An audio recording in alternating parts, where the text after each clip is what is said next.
ఐకేపీవీఓఏ ఉద్యోగులు తమ సమస్యలు పరిష్కరించాలని డిమాండ్ చేస్తూ పెద్దపల్లి కలెక్టర్ కార్యాలయం ముందు ధర్నా నిర్వహించారు. ఈ సందర్భంగా సంఘం జిల్లా అధ్యక్షురాలు కె రాజశ్రీ, సిఐటియు గౌరవ అధ్యక్షురాలు జి జ్యోతి మాట్లాడుతూ గ్రామీణ ప్రాంతాల్లో మహిళా పొదుపు సంఘాలను పని చేయించడంలో ఐకేపీవీఓలు కీలక పాత్ర పోషించారని అన్నారు. 20 ఏళ్లుగా పనిచేస్తున్న కనీస వేతనం, చట్టబద్ధ సౌకర్యాలు ఏమీ అమలు కావడం లేదన్నారు.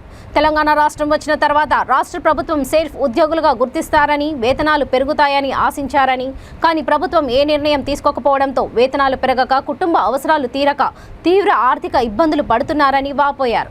వీఓఏల సమస్యలు పరిష్కరించాలని అదనపు కలెక్టర్కు వినతి పత్రం సమర్పించారు. అందరికీ నమస్కారం. ఈరోజు రాష్ట్ర వ్యాప్తంగా సమ్మె జరుగుతుంది. అదింట్లో భాగంగా ఈరోజు కలెక్టర్ గారికి లెటర్ ఇవ్వడానికి వచ్చినాము వినతి పత్రం ద్వారా. మా బాధలు గత 20 సంవత్సరాలుగా మేము వీఓఏలుగా చేస్తున్నాం. మాకు కనీస వేతనం అన్నది లేదు, ఉద్యోగ భద్రత లేదు. మాకు ఏ టైంలో ఏం జరుగుతుంది అన్న విషయంలో మేము ఆలోచిస్తే మాకు ఏ టైంలో ఏం జరిగేది తెలియదు. మాకు ఇన్సూరెన్స్కి సంబంధించి కావాలి, ఒకే రకమైన డ్రెస్ కోడ్ కావాలి. ఎందుకంటే ఎక్కడికన్నా వెళ్తే కూడా మాకు ఏది వీళ్ళు ఎవరు ఏంటిది అన్నది చెప్తుండ్రు.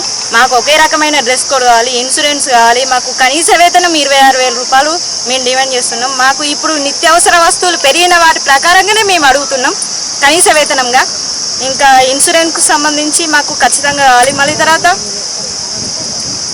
గ్రేడింగ్ పద్ధతి ఉంది, గ్రేడింగ్ పద్ధతి కూడా తీసేసే మాకు వ్యక్తిగత అకౌంట్లోకి, ఖాతాలోకి జమ చేయాలి మా వేతనాలు. ప్రభుత్వాన్ని డిమాండ్ చేస్తున్నాం. మేము రూపాయలు చెల్లించాలని, అదే రకంగా సెర్పు ఉద్యోగులుగా గుర్తించాలని, సెర్పు నుండి ఐడెంటిటీ కార్డులు ఇవ్వాలని చెప్పి మరి అదే రకంగా బీమా సౌకర్యం కల్పించాలని, మరి వేతనాలు నేరుగా వాళ్ళ అకౌంట్లలోనే వేయాలని, ఆన్లైన్ పద్ధతిని తీసివేయాలని చెప్పేసి కూడా ఈ సందర్భంగా వాళ్ళు అనేక రూపాల్లో ప్రభుత్వం దృష్టికి తీసుకెళ్ళడం జరిగింది. కానీ రాష్ట్ర ప్రభుత్వం వాళ్ళ సమస్యలను పట్టించుకోలేదు. దానికి నిరసనగానే ఈరోజు రాష్ట్ర వ్యాప్తంగా కూడా 17 రోజుల నుంచి కూడా సమ్మె జరుగుతుంది. మరి ఇప్పటి వరకు కూడా రాష్ట్ర ప్రభుత్వం స్పందించకపోవడం అన్యాయం.